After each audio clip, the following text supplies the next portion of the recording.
Hey y'all, cooking, cutting up, keeping it real. I want to reverse this camera and show y'all what these apples are starting to look like. I think it's helpful to be able to see it. I have set my timer for 7 minutes, and I've done that twice already. So this is what they look like in 14 minutes on low. I added a cup of water the first time that I came back to stir them. And they're starting to puff up a little bit. I'm going to add another cup of water while I'm in here, in between packing orders for cookbooks. And again, I'm going to add the sugar and the cinnamon at the end, okay? And I think, I will say this,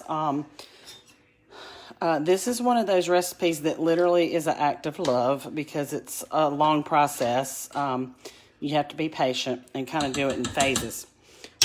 For those of you that know our friends Amy and Howard Harville, I think Amy's on here, and Mike and Linda Hunt, Mike has been on trying to deter me. Anyway, Mike, I'm doing the meatballs. I saw where you asked. And this is definitely an act of love for these fried apple pies. And I told y'all I would do them if we could find them in the mountains, the dried ones. And my hair's a mess. Anyway, so that's what I'm doing. That's what it looks like.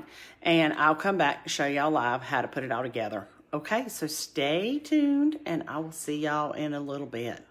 Bye.